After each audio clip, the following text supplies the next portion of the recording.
அவரை நிற்க சொல்லுங்க நேரம். ஆமா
ரேடியோ நிறுத்த சொல்லுங்க.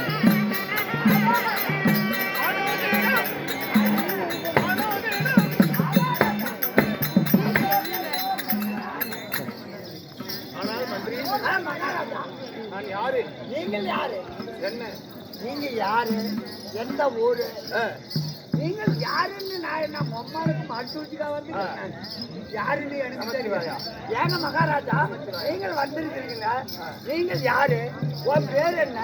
உன் நாடு என்ன? தெரியுமா? எனக்கு எப்படிங்க மகாராஜா தெரியும்? தெரியும். நீங்க சொன்னால்தான் தெரியும். சொல்ல வேண்டாம். சொல்லாத வெத்த சொட்டு போட்டாலும் வர தெரியாது. அப்படி இருந்தாலும் நான் எப்படி பிறந்தேன்? எப்படி நான் எப்படி வளர்ந்தேன்? நான் யாரு என்னவென்று ஆமா உனக்கு நன்று விவரமாக தெரிவிக்கிறேன். எனக்கு தெரிஞ்சாலும் ஊர் மக்களுக்கு தெரியாது. கேளு. அதனால நீங்க எடுத்து சொல்லுங்க. ஆனால் நான் முதல் பிறவியில் எப்படி பிறந்தேன் தெரியுமா? பிறந்திருக்கிறீங்க? தானகா சூரனாக பிறந்தேன். ஓ, தானகா சூரன். ஆமா, முதல் பிறவியிலே சரி நான் எப்படி பிறந்தேன்? தானகா சூரனாக பிறந்தேன். தானகா சூரனாக பிறந்தால் தானகா சூரனாக பிறந்தால் மட்டும் தெரியாகாது. எனக்கு 1000 கவச குண்டலங்கள். எப்படி? 1000 கவச குண்டலங்கள். 1000 கவச குண்டலங்கள். சரி, அந்த சிவனை கோரி தவம் இருந்தேன். ஓ, தானகா சூரனாக பிறந்து 1000 கவச குண்டலத்தோட அந்த சிவனை தவம் இருந்தேன். சரிங்க. எதற்காக தவம்? எதற்காக? சாகாத உயிரும் வேகாத உடலும். எப்படி? சாகாத உயிரும் வர நீங்க கேட்குது சாக கூடாது. சாகாத உயிரும் வேகாத உடலும் அப்படி என்று அந்த சிவனை கோரி தவம் இருந்து சரிங்க வரம் பெற்றேன். யாராக இருந்தாலும் ஒரு நாள் மாண்டுதான் ஆக வேண்டும். கண்டிப்பாங்க. அப்படி இருந்தாலும் சிவன் வரம் கொடுத்து விட்டான். எப்படி? சாகாத உயிரும் வேகாத உடலும் உனக்கு கொடுத்துட்டாரு. சரிங்க. அப்படி இருந்தாலும் சாக வேண்டுமே. ஆமா. அப்படி என்று கேட்ட உடனே என்ன செய்தார் தெரியுமா? என்ன செஞ்சார்? இது வரத்தை கொடுத்து விட்டேன், நீ எப்படி சாவை என்று எப்படி உன்னை கொல்ல வேண்டும் என்று கேட்டார். என்னை கொல்ல முடியாது, கொல்ல முடியாது. அப்படி என்றால் என்ன செய்தார் தெரியுமா? என்ன செஞ்சார்? அவர் தானகாசுரன் என்ன கேட்டேன் சிவனை தெரியுமா? என்ன எப்படி கேட்டேன் தெரியுமா? எப்படி கேட்டீங்க? தெரிவிக்கிறேன். சொல்லுங்க பொறுமையாக. ஒருவன் இருவனாக வேண்டும். ஒருவன் இருவனாக இருக்க வேண்டும். ஒருவன் இருவனாக வேண்டும். ஆக வேண்டும். ஆமா, அப்படிதான். ஒருவன் இருவனாகி ஒருவன் ஒரு வருடம் தவம் இருக்க வேண்டும். எப்படி? ஒருவன் இருவனாக ஆகி ஒருவன் ஒரு வருடம் தவம் இருக்க வேண்டும். ஒருவன் ஒரு வருடம் என்னிடத்தில் ஒத்துக்கு செய்ய வேண்டும். மற்றொருவன் ஒன்னிடத்தில் ஒரு வருடம் யுத்தம் செய்ய வேண்டும். ஒரு வருடம். ஆமா. அப்படி என்றால் ஒரு குண்டலத்தை அறுக்க முடியும். ஆமா, உனக்கு 1000 குண்டலம் இருக்குது. ஆனா இருந்தாலும் ஒரு வருஷத்துக்கு ஒருத்தன் தவம் இருக்கிறான். ஆமா. ஆனா மற்றொரு ஒண்ணு கட்ட யுத்தம் செய்யறான். ஒரு குண்டலத்தை அறுக்க முடியும். அப்படி இருந்தாலும் என்ன செய்தார் தெரியுமா? என்ன செஞ்சீங்க? தேவர்கள் அல்லவா? ஆமா. என்ன செய்தார் தெரியுமா? என்ன செஞ்சீங்க? கிருஷ்ண பகவான் என்ன செய்தான் தெரியுமா? ஒருவன் இருவனாகினான். எப்படி? ஒருவனை இருவன் ஆக்கினான். ஒருவன் இருவனாகினான். எப்படி ஆனான்? எப்படி? நர ஒருவனாக நாராயணன் ஒருவாக உருவெடுத்தார்கள். ஓ, நாராயணன். நர ஒருவன் நாராயண உருவாக உருவெடுத்த கிருஷ்ண பகவான் என்ன செய்தான்? என்ன செஞ்சார்? ஒருவன் ஒருவனிடம் யுத்தம் இருந்தான். ஒருவன் ஒருவனும் யுத்தம் செய்து தவம் இருந்தான். இருந்து ஒவ்வொரு குண்டலாக அறுத்து விட்டார்கள். எப்படி? ஒவ்வொரு குண்டலத்துக்கு ஒருவன் தான் அறுக்க முடியும். ஒரு இடத்துல ஒரு வருஷம் யுத்தம் செஞ்சா ஒரு ஆளு ஒரு குண்டலத்தை அறுக்க முடியும். அதே கிருஷ்ண பரமாத்மா நாராயணன் ஒரு உருவத்தை இரு உருவமாக எடுத்தார். ஒன்னிடத்தில் சண்டை போட்டவர்கள் யாரு? ஒருவன் ஒருவரும் தவம் இருந்தால் ஒருவன் ஒருவரிடம் யுத்தம் செஞ்சார்.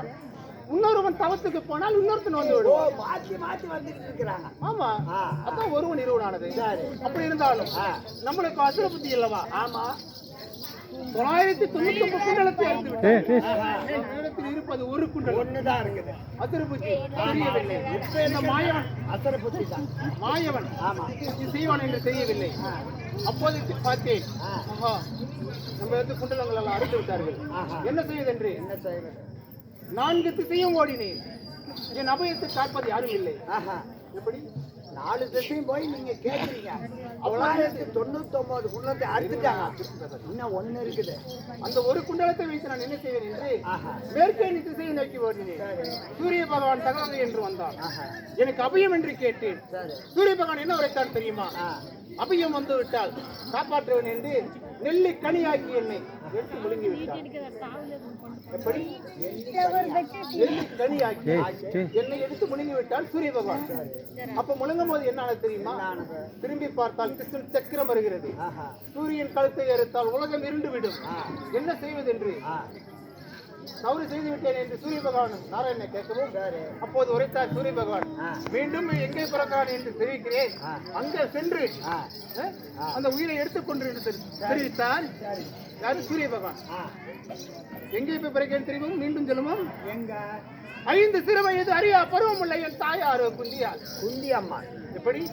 5 சிறு வயது அறியாத பருவம். அறியா பருவம். ஆமா.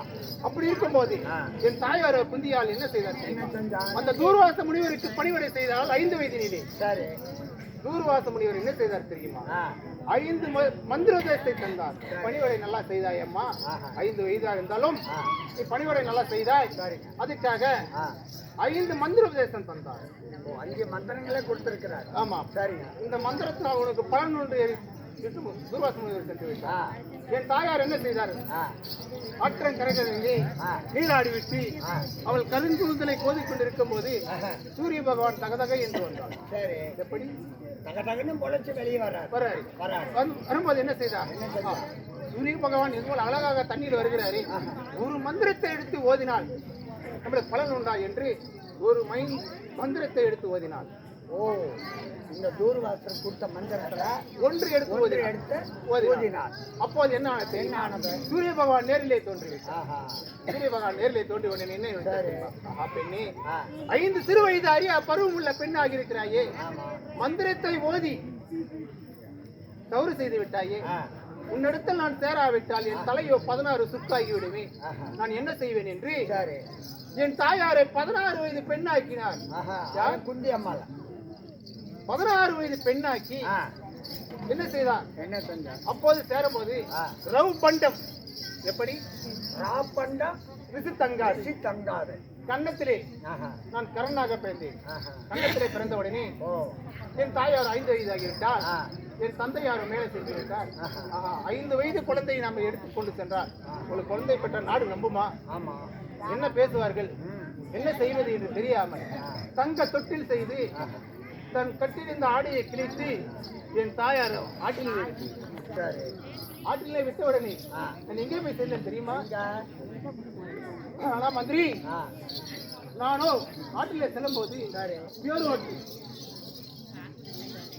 தேர் ஓட்டி மன்னவனிடம் சேர்ந்து அவங்க வளர்ந்து துரியோதனத்திலே போய் சேர்ந்து செஞ்சோத்து கடனத்திற்கு என்ன செய்தது தெரியுமா? 18ஆம் நாள் போர்க்களத்திலே என் 17ஆவது சண்டைக்காக என்னை ஊட்டி ஊட்டி வளைத்து ஆளாக்கினார். யாரு? என் நண்பர் துரியோதனன். துரியோதன் சொல்லுக்காக நான் என்ன செய்தேன் தெரியுமா? 18ஆம் போர்க்களத்திலே மயிர்கால் போல் ஒரு பானமாக பாய்ந்திருக்கிறது. அர்ஜுனன் விட்ட பானம் மயிர்கால் போல ஒரு பானமாக பாய்ந்திருக்கும் போது, உயிர் போகும் நேரத்தில் என்ன செய்தேன் தெரியுமா? எப்படி உயிர் போகவில்லையே அப்படி என்று காத்திருக்கும் போது அங்கேயும் விடவில்லை இந்த கிருஷ்ண பகவான். பிராமணனாக அவதாரம் கொண்டு என்ன செய்தான் தெரியுமா? தர்மம் கேட்க வந்தார். எங்கே? பிணக்களுக்கும் பூமியிலே, குருச்சித்திர பூமியிலே பிணமா கிடைக்கிறது. தர்மம் கேட்க வந்தார். இந்த குருச்சித்திர பூமியிலே பிணம் வைத்து இடத்துல கூட தர்மம் கேட்கிறீங்களே ஐயா, நீங்கள் யார் என்று கேட்டேன். நீங்க? ஆமா. 1000 கோடி கணக்குல போர்க்களத்துல செத்து கிடக்குறாங்களே. ஆமா. இதுல இந்த சபையில வந்து என்னகிட்ட நீ தர்மம் கேட்கறீங்க, யாரு என்று கேட்டேன். எனக்கு குழந்தைகளோ 24, என் பிழைக்க வழி இல்லை. நீ செய்த தர்மத்தை எனக்கு தர்மமாக கொடுத்தால் நான் வெற்றி பிழைத்துக்கிறேன் என்று தெரிவித்தார். அப்போது இல்லை, பிணைக்கிழக்கும் காலால தள்ளிவிட்டு வருகிறாயே, ஒரு மாணவனால் ஆகாது, ஒரு பிராமணனால் ஆகாது, இருந்தாலும் நீ யார்? மாமா அப்போது கண்டுபிடித்து விட்டார். என் மாமன் தான் வந்து விட்டார் என்று. மாமா, என்னை விட இங்கேயும் போனாலும் விடவில்லையா? இங்கேயும் வந்து என்னை உயிர் எடுக்க வேண்டுமா? என்ன வேணும் உனக்கு? தர்மத்தை கொடுக்கிறேன். என் வயமுடி பொன்முடி இருக்கிறது, தருகிறேன் என்று தெரிவித்தார். இதை வேண்டாம், நீ செய்த தர்மங்களை உன் உயிர் தானமாக கொடுத்தார். எப்படி? உன் உயிரை தானமாக கொடுத்தார், நான் வாங்கிக் கொள்கிறேன் அப்படி என்று தெரிவித்தார். யாரு? பிராமணன். அப்போது கண்ணன் என்ன சொன்னார்? மாமா, எனக்கு போதும், இந்த இருமத்திலே போதும் எனக்கு. நானும் முத்தித்தாரு மாமா, தண்ணி தாகமாக இருக்கிறது, தாகத்தை தீர்த்து எனக்கு முத்தித்தாரு மாமா என்று கேட்டேன். அப்போது என் மாமன் கண்ணன் என்ன குறைத்தார் தெரியுமா? பா, சொர்ணதானம் அழைத்தாய், பணதானம் அழைத்தாய், எல்லா தானம் அழைத்தாய், நீ அன்னதானம் அழைக்கவில்லை. யாருக்காவது அன்னம் உண்டு போட்டதுண்டா?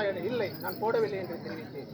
அப்போது விரலை யாருக்காவது இந்த வீட்டிலே தானம் செய்கிறார்கள், விரலை காட்டியது உண்டா என்று கேட்டார். காட்டியது உண்டு. அந்த விரலை வாயிலை வைத்தால் உனக்கு ஜலம் உண்டாகும் என்று அந்த வாயிலை விரலை வைத்து உயிர் தானத்தை என் மாமனுக்கு தர்மம் செய்து கேட்டேன். எனக்கு முத்தி தந்துரும் அம்மா, நான் செல்லுகிறேன் என்று கேட்டேன். அப்போது என்ன உரைத்தார் தெரியுமா? உனக்கு முத்தி இப்ப தர முடியாது, நீ அன்னதானம் செய்யவில்லை, திருவியெல்லாம் காட்டினிலே நீ சிறுதுண்ட பக்தனாக பிறந்து, உன் மனைவியாலோ வெண்காட்டு நகையாக பிறந்து, உன் மகனோ விஷ்ணுக்கேதோ வீராளனாக பிறந்து, நீங்க 1000 பேருக்கு கண்ணக்கொடி கட்டி, 1000 பேருக்கு கண்ணக்கொடி கட்டி சிவனை கோரி தவம் இருந்தா மீண்டும் ஒரு ஜென்மத்திலே உனக்கு முத்தி உண்டு என்று தெரிவித்தார். அப்படி இருந்தாலும் மீண்டும் ஒரு ஜென்மத்திலே திருச்செங்காட்டான் குடியிலே திரு தண்டிலே நான் பிறந்த திருச்செங்காட்டான் குடியிலே, ஆமா, இப்ப பிறந்திருக்கேன். ஆமா, விட்டு ஆனாலும் வந்து வெகு நேரமான இருந்தாலும் உன்னுடைய அவதாரங்களை சொன்னா நம்மளுக்கு நேரம் ஆகி போயிருங்க. இன்னைக்கு பிறந்த அவதாரத்துல நீங்கள் யாரு? சிறுதுண்ட பத்தனாகவே. சிறுதுண்ட பத்தனாக இருந்தாலும் நீங்க எங்க இருக்கிறீங்க? நாடு நகரம் என்ன? தாய் தந்தைகள் பேர் என்ன? தாய் தந்தைகள் பேர் தான் திருத்தண்டலே பிறந்து விட்டு. ஓ, அப்படி பிறந்திருக்கீங்க. ஆமா, இருந்தாலும் இருக்கட்டும். இன்னைக்கு நாட்டோட விசாரணை போடுங்க.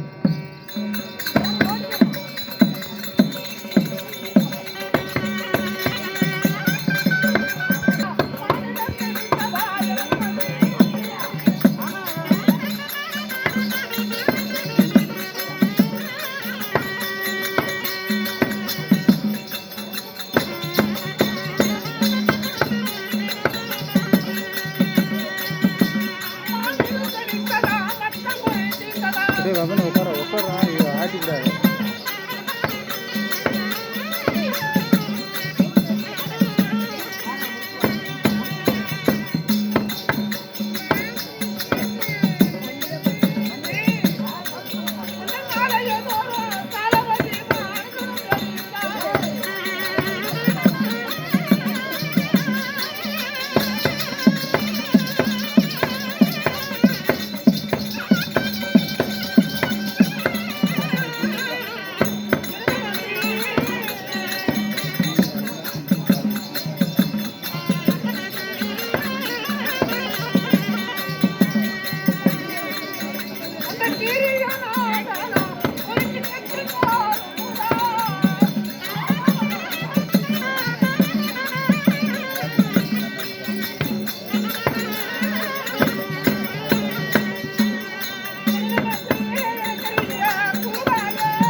ஆனாலும் மாதம் 3 மளிகை பெயர்ந்து மனைவி செல்வார். அதோட சரி. ரைட்டுங்க மகாராஜா. நம்ம நாட்டுல மும்மாரி மழை பெய்கிறது, கீரி பாம்பு ஒழுக்கு நீர பால் குடிக்குது. இவனு சேப்பரமா இருக்கும்போது உனக்கு என்ன மகாராஜா? அப்படியே மாதர்கள் கணவனை கண்கண்டா தெய்வம் மதிக்கிறார்கள். கண்டிப்பாக மதிக்கிறார்கள். ஆலயதோறும் சாலதேவம் வருகிறதா? தினம் பூசை, காலை மாலை மத்தியானம் பூசை மேல பூசை நடக்குது. நான் கூட பாருங்க நேற்று 3 பூசை பண்ணானுங்க. கீரியும் நாகனும் 1 கிலோக்கு பால் உள்ளதா? உள்ளதா?